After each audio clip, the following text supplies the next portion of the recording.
"Oh, is that you, Gina?" while having coffee with my family at a cafe. I turned around at the sound of that voice and there was my ex-husband, Ryan. And next to him was Alyssa, the woman who took this man from me. Huh? What, you got married? I just glared at him in silence. Then he said, "Oh, I see. Is the infertile defective still single? Are you planning to remarry with someone who also has children from a previous marriage? You two would be a good match." Ryan seemed to find this very amusing. I slammed the table and stood up. "Excuse me? Who did you say is infertile? What, isn't that the case?" "Just kidding again." Ryan laughed mockingly. We felt sick and left the cafe. At that moment, two girls who seemed to be daughters passed by. "Ms. Anderson," one of the girls shouted as she ran towards me, panting. "I'm Megan, your daughter. I have something very important to tell you."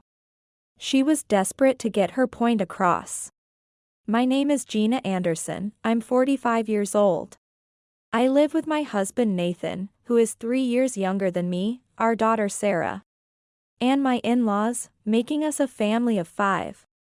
Nathan is a chef, and I work in a sort of sales job. Both of us tend to be workaholics. I sometimes worry that this makes Sarah feel somewhat lonely, as she is only 12.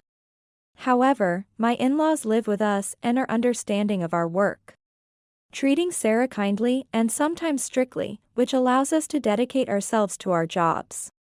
And on the rare days off we have together, Nathan showcases his excellent cooking.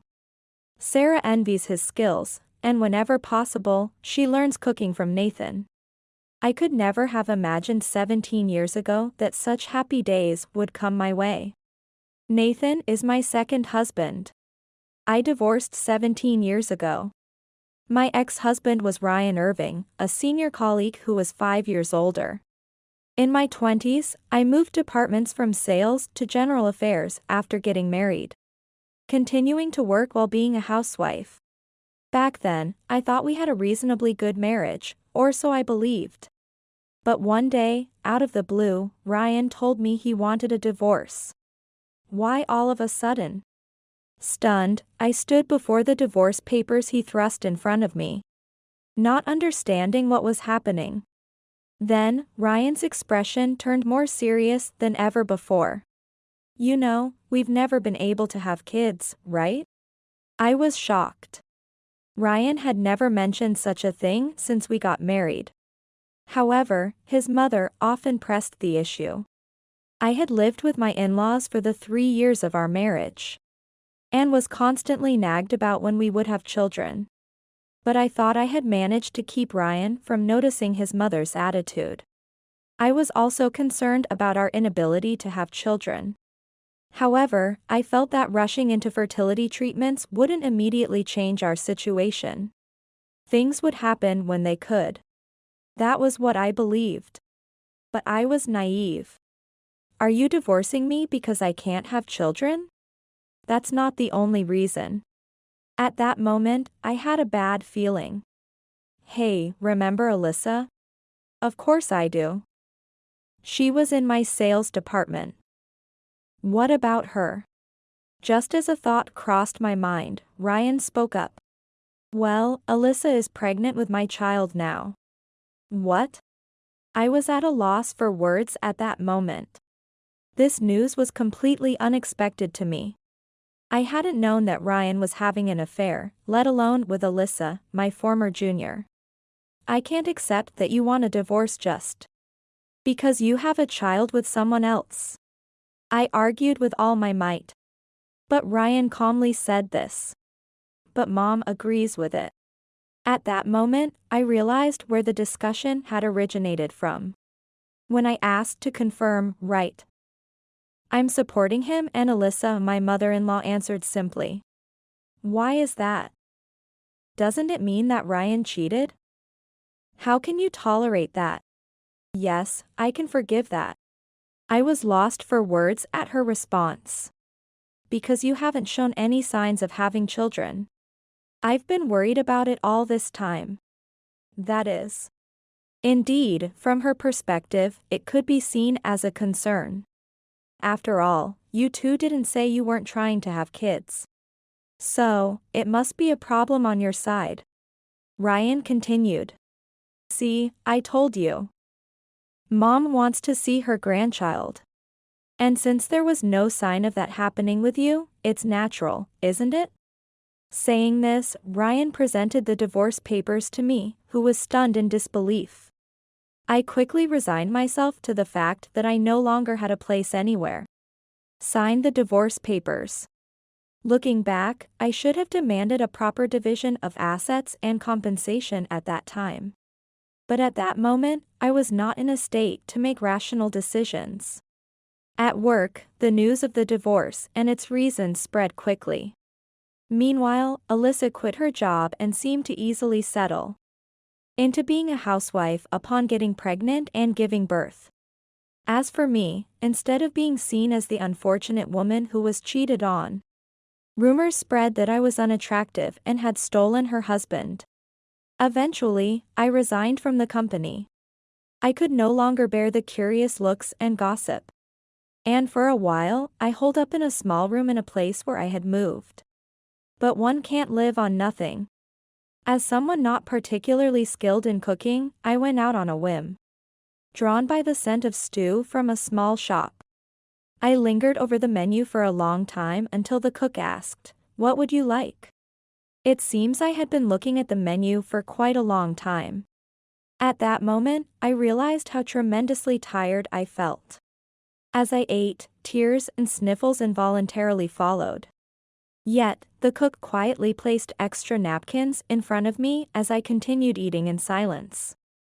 That cook was Nathan, my current husband. After that, I began visiting the restaurant frequently and eventually started dating Nathan.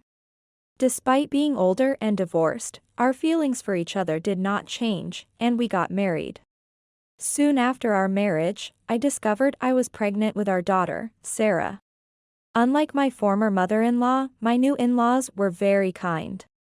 I am truly grateful to my current in-laws, who cherish me like their own daughter as my family is far away. They even said if I ever wanted to work because staying at home all the time was depressing, I should do so without hesitation. I started helping out in the restaurant where Nathan worked, taking over the accounting part, which the owner disliked. Years later, the owner fell ill and retired, and Nathan, whose skills had always been recognized, took over the restaurant. Over the next decade, our work and parenting went smoothly. One day, Nathan, Sarah, and I were cafe hopping. For Nathan and me, it was half fun, half study. We discussed things like how nice the menu was, or whether some places should consider smaller sizes. "Hey, is that you, Gina?"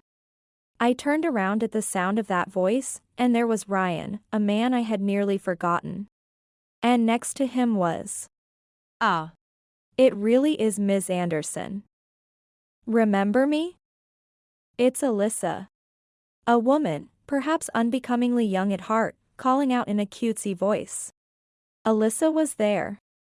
She must be 40 by now, already middle-aged, yet dressed and made up in a way that felt a bit out of place. "Long time no see," I replied in a stiff voice. Nathan and Sarah looked a bit anxious hearing my tone. Then, Ryan pressed on. "Huh? What, you got married?" I glared at him silently. Then he said, "Oh, I see. Is the infertile defective still single? Are you planning to remarry with someone who also has children from a previous marriage? You two would be a good match." Ryan seemed to find this very amusing. Nathan and Sarah looked bewildered by his off-target remarks. I slammed the table and stood up. "Excuse me? Who did you say is infertile?" "Oh? Ms. Anderson, why are you suddenly getting angry? What, isn't that the case? You married someone with a child because you can't have your own. What is wrong with these people?" Pointing to Nathan and Sarah, I firmly clarified. That's not true. I married this man a long time ago, and this child is my own. Oh come on, stop joking. Ryan said this with a laugh. I was appalled. Why does he insist on thinking I'm infertile? Shall we leave this place? Nathan suggested, looking at me. Sarah also looked uneasy. Yes, let's go. It's upsetting to even see them. Oh really? Then a seat's going to free up here. Hey, come on over. As we headed to the exit, a girl who looked about high school age approached somewhat plumply. Ah. I see, that must be the child who was in Alyssa's belly back then. As I passed by the girl, I thought this fleetingly. Let's forget about this place and eat somewhere nearby. Yes, let's enjoy some drinks properly this time. We checked our map. That's when it happened. Ms. Anderson, the same girl, shouted as she ran towards me, panting. I'm Megan, your daughter. I have something very important to tell you. She was desperate to get her point across. And that was the first step that would change our fate. 6 months later, I was visiting a certain building. My destination was a company on an upper floor. Excuse me, I'm Gina Anderson, scheduled to meet with Mr. Owen, the sales director. Thank you for waiting, Ms. Anderson. The receptionist began, then paused, looking surprised. Could it be Ms. Holmes? Mr. Owen, the sales director, called me by my maiden name. Indeed, this was the company where I used to work. Yes, it's been a while, Mr. Owen. I smiled at my former boss. So, you're moving into the tenant space downstairs? Yes, it's my store. Oh. Wow. Mr. Owen exaggerated his surprise a bit. I'm really sorry about back then. I couldn't do anything. Mr. Owen, you were in a different department at that time. And I don't think you could have stopped those tactless people. Yeah. That's true. But I feel bad about the unpleasant experiences you had. I was his boss, after all. Just then, Ryan, who seemed to have returned from a sales call, entered the floor. What? Why are you here? Did you come because you ran into me the other day? I just silently watched Ryan making his light-hearted comments. Does he realize his boss is nearby? Hey, you're not thinking about getting back together with me, are you? Hey, what are you saying? Mr. Owen said this, calming Ryan down. It seemed that Ryan finally realized I was with his boss. He quickly apologized. Ms. Anderson is here today for a business discussion. A business discussion? At that point, I spoke up to the surprised Ryan. Remember the tenant space on the first floor that's been vacant for a while? Oh. Yeah. My store will be moving in there. Ryan looked puzzled. Wait a minute. Isn't that space supposed to be taken by that famous coffee chain? Right, Mr. Owen? I turned the conversation over to Mr. Owen. Yes, that's right.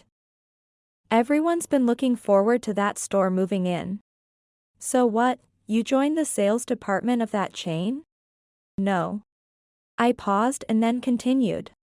It's my store. Ryan made an even more confused face. Hey, Ryan, I don't know what you're misunderstanding. But didn't I tell you that today's visitor is Ms. Anderson, the owner of that chain? The owner? He exclaimed, looking back and forth between Mr. Owen and me, sweat forming on his forehead. Look, Ryan. Today is strictly about business. Don't be rude.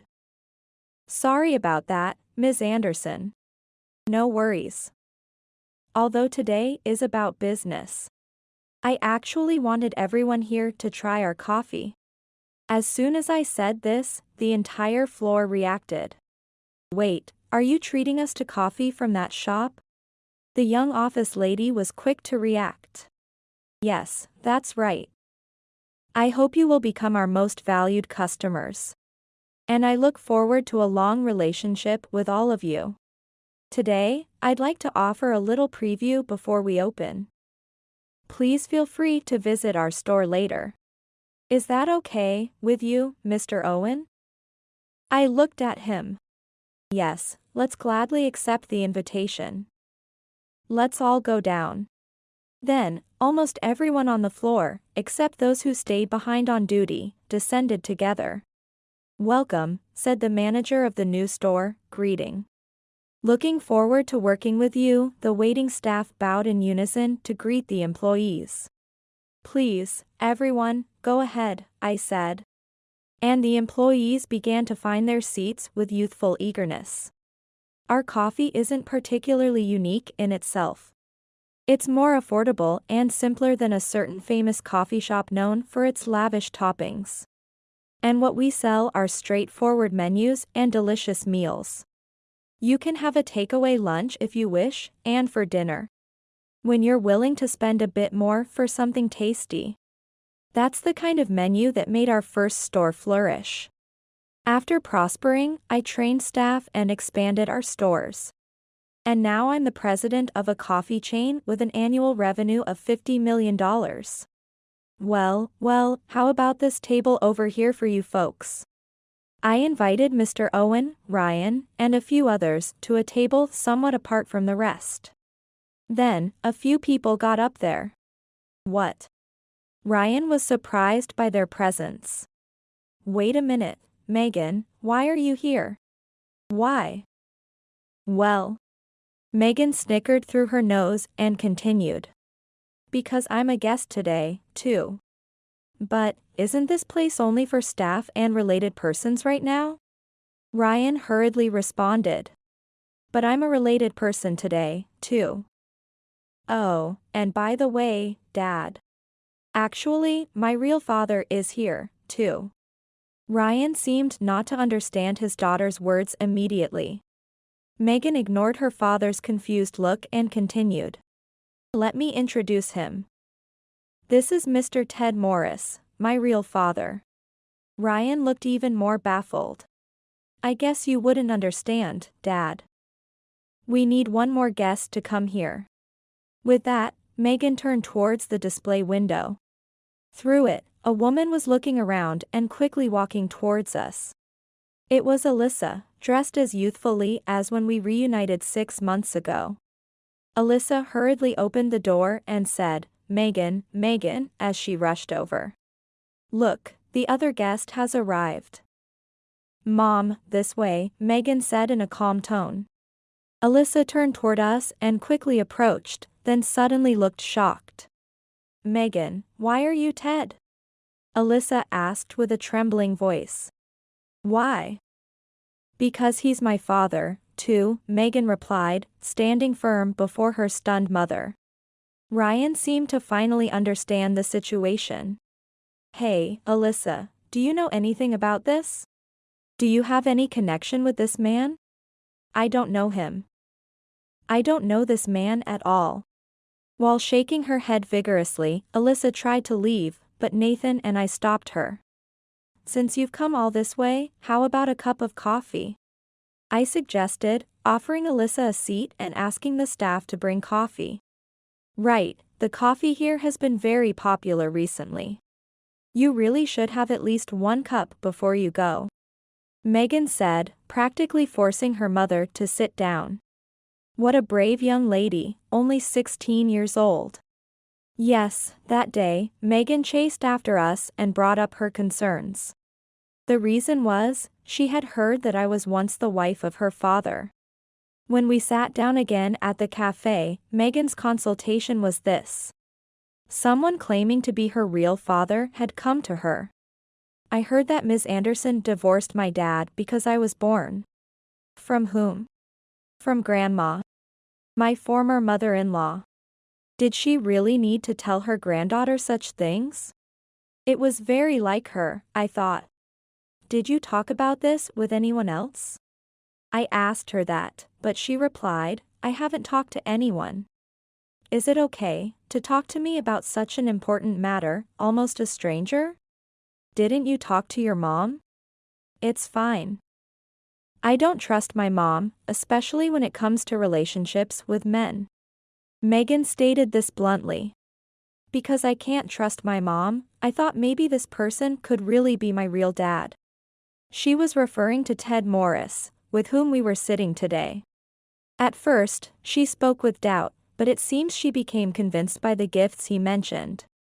Ever since I was little, my mom would suddenly give me expensive clothes or accessories. But only when my dad was away on business trips. As a child, she just felt happy to receive these special gifts. But as she grew older, she began to sense something was off. During a conversation with Mr. Morris, she asked if he had ever sent her gifts. Mr. Morris immediately smiled, pleased, asking if she had received them. Further questioning revealed that Mr. Morris remembered the contents and timing of those gifts well. And they matched exactly with Megan's memories. So I asked for a DNA test with him. When I heard this, I thought she was a very brave girl to initiate such a matter. But saying such things, what do you think about your dad and mom? I don't care about my dad. He hardly ever comes home. And I don't know if it's because of work or something else. So Ryan had become an indifferent parent after all. Despite using the presence of children as a reason to divorce me. Just as I thought this, Megan's next words surprised me. As for my mom, I'm not sure if they're dating, but there's a man she likes who isn't my dad. Just the other day, they came home together in a taxi. Her words sounded bitterly ironic. But you came to the cafe with your family recently, didn't you? That was just a show, dragged there under the guise of a family outing by my dad. In contrast, your family seemed happy. She said this with a touch of sadness. Excuse me for asking, but are you sure Sarah isn't your stepdaughter? Absolutely not. This child is my own. I firmly said this, embracing Sarah. Then at that time, my dad was really rude to you, wasn't he? I've always heard about it. Yes. In the past, your father and grandmother pushed me into divorce. But after I remarried, I had this child immediately and have been living happily ever since. I had completely forgotten about your family, to be honest. I couldn't even remember their faces right away. Is that so? I'm envious. Hearing this made me want to help her. It seemed that their family was still twisted in some way. Over the past 6 months, I attended meetings between Mr. Morris and Megan. And ultimately, we arranged this meeting. It's been a really long time, Alyssa. Mr. Morris said this with a smile. I don't know anything about you. Alyssa said this in a rush. Well, I might have changed a lot too. But DNA doesn't change. Then Mr. Morris presented the DNA test results to Ryan and Alyssa. Both took the report and looked at it intently. What they saw confirmed that Megan was not related to Ryan as a parent. But she was almost certainly Mr. Morris's daughter. Upon understanding this, Ryan suddenly looked at Alyssa, his face turning pale. Alyssa, seeing his expression, panicked. No, this is a fake, a forgery. Then you should test as many times as you need. Though I think it will be the same no matter how many times you do it. In fact, here are the results from several tests. He casually produced more documents, presumably from another facility. Alyssa then lunged at Megan. How could you do this? What are you talking about? Where did you come from today, Mom? What are you talking about? Megan then rummaged through her bag, pulled out her smartphone, and started doing something on it. Soon, she turned the screen towards Alyssa. I got this sent to me. Displayed were images of Alyssa entering and leaving a hotel with another man. This must be a fake picture. It has to be. No, it's not. How can you say that? I am saying that because I want to take this child from you guys. You can't do that. Alyssa exclaimed. I can if this parent-child relationship is proven. Also, hey, Ryan, can you really endure knowing she has been deceiving you about your paternity? Ryan choked up. Cuckoldry, you say?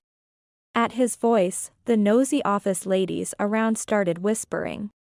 Yes, I intentionally invited company staff here to expose this turmoil. Mr. Owen intervened, trying to calm the office ladies, and approached us. Ryan, what in the world is going on here? I don't understand myself. I would like to know too.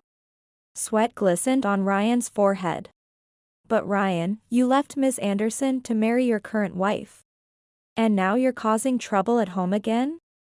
That's not very fitting for someone of your age and position. What do you mean? Ryan looked around frantically, and suddenly, he shouted, "Stop looking at me." In reality, no one was openly staring at him. Everyone was sneakily glancing at him. But for Ryan, those felt like piercing gazes. What is going on? What should we do? Alyssa, seeing her suddenly distraught husband, also showed signs of agitation. Well, it's time for you to come forward. It's your turn. Mr. Morris signaled, and a man from a distant table approached. This is the lawyer I have hired. I am ready to dispute the recognition and custody of the child. What about you? Ryan was lost for words, frozen on the spot. And Mr. Morris continued to press him relentlessly. Is there something wrong?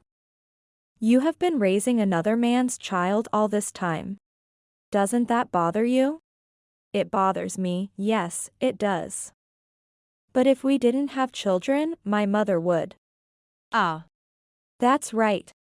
I exclaimed without thinking. You've always been weak to your mother, haven't you? The murmurs around us seemed to grow a little louder. I could hear office ladies whispering, so Ryan was a mama's boy, huh? Megan, what do you want to do? You won't betray me, your father, right? Ryan's voice was desperate, and Megan tilted her head, contemplating. Honestly, I don't really care either way. Ryan seemed genuinely shocked by her words. Perhaps he did love his daughter in his own way. That made her indifference all the more piercing. You know, Dad, you're just too oblivious. Not just about Mom, but about me too. What do you mean? I mean, I've been meeting with this dad here for over 6 months. You didn't know anything, did you? I knew you weren't interested in me. Maybe because you were busy with work. But not even noticing Mom's affair? What were you working for? Sweat began to trickle down Ryan's forehead to his cheeks. Now, you shouldn't say that. It was Mr. Morris who calmed the situation. But I get it. Even if I disappeared, this dad wouldn't run around for me but for Grandma. You always say, oh, you did well in school, Grandma will be happy. Or being smart must run in our family, never mentioning Mom's side of the family. Alyssa turned away from her daughter, clearly upset. So, Dad, you wanted a child just for Grandma's sake, right? What do you say? Ryan was at a loss for words. Megan looked a bit sad and said to Mr. Morris, see, this is what he's like. At that moment, Alyssa suddenly shouted. Megan! What are you saying? Dad has been working hard every day for us.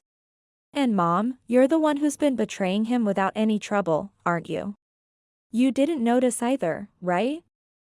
Well, it makes sense, I wasn't home much. And when I brought it up, Mr. Morris here confirmed it. Confirmed. Yes, replied the lawyer. I was asked by Mr. Morris to investigate your affair. We hired a detective agency and gathered solid evidence. Those photos earlier are just a part of it. Sigh. What a mess. Mr. Owen sighed as he watched the chaos unfold. To think you'd stir up all this at once. Ryan, you were excellent at your job, but you can't even keep your family together. No, but that's not. It's not my fault. Ryan's voice grew weaker. Mr. Morris pressed further. So, what will you do? As I said earlier, I am ready to fight. As he spoke, Ryan staggered and then collapsed. Call an ambulance, call an ambulance. The scene erupted into chaos. It seemed Ryan couldn't handle everything that had suddenly come to light. It can't be helped. Well, let's talk about this slowly, Mr. Morris said kindly. Then suddenly, Alyssa turned to Mr. Morris and snapped. You've really made it, haven't you? Using lawyers and detectives. You've come a long way from back then. That's true. Mr. Morris responded as if it were obvious. Because I got rid of a gold-digging curse like you. I now have better finances, a better job, and a wonderful wife. Hearing this, Alyssa's shoulders slumped right there. I'm sorry for causing a scene. Please enjoy your time. I smiled at the office ladies who were curiously looking over. Soon after, Ryan and Alyssa ended up divorcing. The former mother-in-law was furious with Alyssa. There were two reasons. One was obviously the cuckolding, but another was that tests revealed that her beloved son, Ryan, was infertile. Ryan's failure to investigate this himself had infuriated his mother. After the storm settled, he seemed to age all at once. He even began to show early signs of dementia. It became clear that he would need care. Ryan, having caused family strife in his youth and now again, was criticized for his lack of managerial skills, and was pushed into a less demanding role by Mr. Owen. But honestly, that menial job was probably all he could handle now. His mental health had deteriorated after the shocks. Having always believed he was right, he was shattered by the revelation that I was not infertile.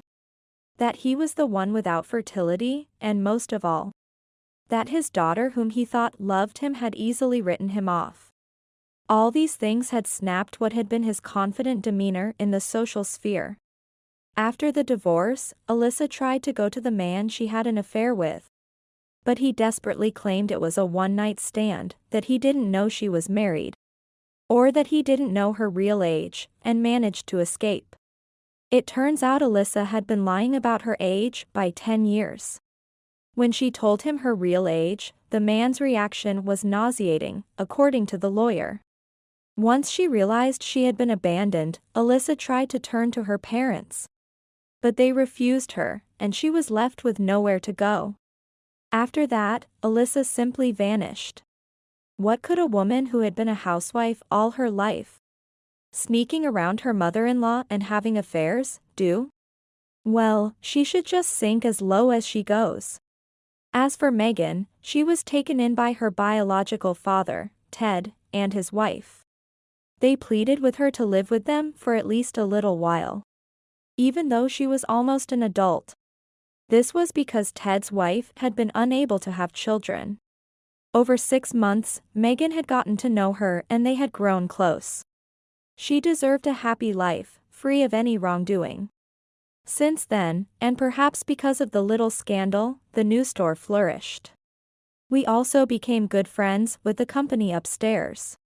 To the office ladies, the wife who was divorced and fought to become the president of a chain store was something of an aspiration.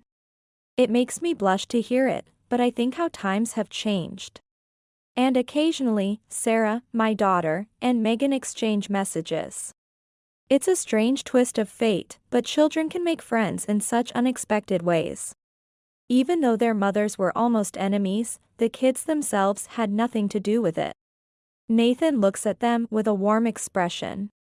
As I cherish this family, I plan to keep working hard and keep focusing on my happiness and my home.